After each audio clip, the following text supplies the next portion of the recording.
Okay, good morning po sa inyo lahat. Kamusta na po kayo? Para po malulungkot ang itsura. Okay. Isa pong mapagpalang umaga ang aking pahayag po sa inyo. Ako po ay nalulugod na ako po ay muli po ninyong nakapiling sa gawain po ngayong umaga. Masaya po ba kayo? Parang hindi po alata eh. Gayon pa man, ito po yung aking naka-assign na text sa akin, yung John chapter 19, 26 to 27. Ito po ay babasahin ko po sa wikang Tagalog, sa Poimen Bible. Ito po yung salin dito. Ito po yung sabi, na makita ni Jesus ang kanyang ina at ang minamahal niyang alagad. Sa tabi nito, kanyang sinabi, Ginang, narito ang iyong anak. At sinabi sa alagad, narito ang iyong ina. Mula noon, siya ay pinatira ng alagad na ito sa kanyang bahay. Purihin naman Diyos sa pagbabasa po ng kanyang banal na salita. Kung lalagyan po natin ito ng pamagat, ang makikita po natin dito, para sa akin, ay ang pagmamahal ng isang anak sa kanyang ina. Marami po, sino po ba rito ang mga ina ng tahanan? At nakikita ko po marami, ano? Marami po. Ang mensahe po ngayong umaga ay para po sa inyo. Sapagkat dito makikita po natin, hindi lang po sa mga ina, no, kundi sa bawat isa rin po sa atin. Dito ang makikita po natin na kung mapapansin po natin dito sa talata ay bakit ginang ang tinawag ni Jesus kay Mary. Naalala po natin si Mary ay ina ni Jesus sa laman. At sa tagpong ito, habang nakapako si Jesus sa krus ng Kalbaryo, nakita niya si Mary at tinawag niya itong ginang. Kung mapapansin po natin, parang iisipin po natin na walang respeto si Jesus sa kanyang ina. Kasi tinawag niyang ginang. Dapat mother o kaya nanay, ina o kanyang anong tawag sa ina, no? Pero ang tawag dito, sinasabi ng Bible ay ginang.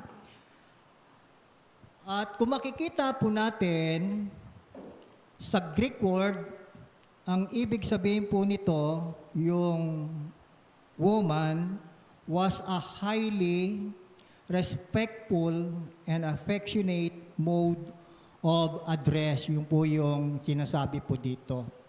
At kung papansinin po natin, no, parang si Jesus wala namang galang sa kanyang nanay. Pero hindi po. Mataas po ang paggalang ng ating Panginoon Jesus sa kanyang ina. Dito ipinapakita ng ating Panginoon kung gaano kahalaga si Mary sa kanya bilang ina sa flesh.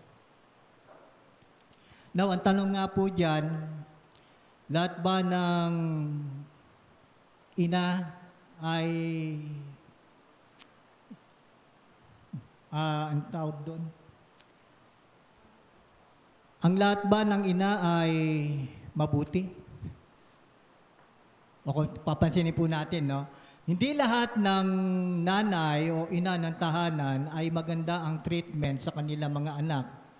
Kasi marami po tayo maririnig, no?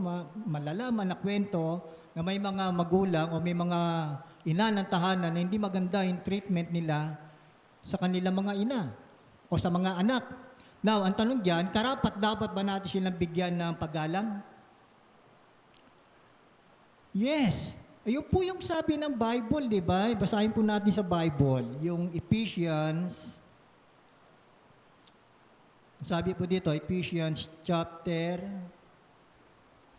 6. Basahin ko lang po. Sabi dito, mga anak, sundin ninyo ang inyong magulang alang-alang sa Panginoon sapagkat itong nararapat. Igalang mo ang iyong ama at ina, ito ang unang utos. May kalakip na pangako, ganito ang pangako. Ikaw ay giginhawa at lalawig ang iyong buhay dito sa mundo. Now, kung titignan po natin na may mga magulang na hindi mo makikitaan na dapat irespeto. Pero bilang isang mananampalataya, ito po yung sinasabi ng Bible, anuman ang makikita po natin sa kanila ay karapat dapat bigyan sila ng mataas na respeto. Sapagkat yun yung sinasabi ng Bible. Kaya ngayong utos, no, kung tayo po'y magiging masunurin sa ating mga parents, ay may pangako po dito. Ikaw ay, sabi doon, giginhawa at lalawig ang iyong buhay dito sa lupa. Now, dito makikita po natin na sa salita dito ng Panginoon, makikita rin po natin dito, yung sabi dito, may alagad doon nakasama si Mary. At sabi ng Panginoon doon, narito ang iyong anak at sinabi sa alagad, narito ang iyong ina, mula noon, siya ay pinatira ng alagad na ito sa kanyang bahay. Na kung titignan po natin, sino po ba yung alagad dito? Ang tinutukoy pong alagad dito ay si Juan.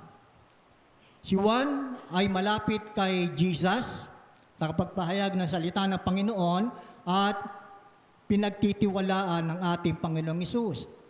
Dito makikita po natin bilang isang mamamatay na, kasi mamamatay na po ang ating Panginoon doon, no?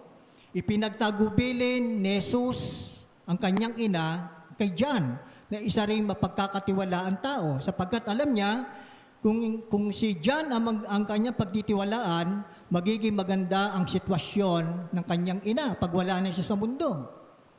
Now dito makikita po natin na dalawang bagay ang nakita ko po dito, isang respeto at pagpapakumbaba. Isipin na lang po natin, no? Si Jesus ay Diyos, subalit yung kanyang respeto kay Mary ay napaka-taas. Alam niyo, yung respect ay napakahalaga po niyan. Kaya yung mga ina ng tahanan, dapat nire-respeto po yan. Kanya lang nakakalungkot, hindi lahat ay rumerespeto sa kanilang mahal na ina. Pero sabi ng Bible, dapat silang bigyan ng mataas na respeto. Bilang isang mananampalataya, dapat makitaan po tayo ng mataas na respeto sa ating ina ng tahanan. Sapagkat bakit? Yan po yung sinasabi ng Biblia. Yan po ang utos ng ating Panginoon. Pangalawa na nakikita ko po dito, yung pagpapakumbaba. Diyos, pero yung kanyang pagpapakumbaba kay Mary ay nakita po natin. Kaya dito, no, makikita po natin na ang ating Panginoon ay talagang hindi lang siya Diyos, no, talagang makikita rin po natin sa Kanya yung Kanyang pagpapakumbaba. Ano pong sinasabi ng Bible diyan? Ang nagpapakataas ay ibababa, at ang nagpapakumbaba ay itataas. Kaya sa mga ina ng tahanan na narito, tanggapin niyo po ang aking salute.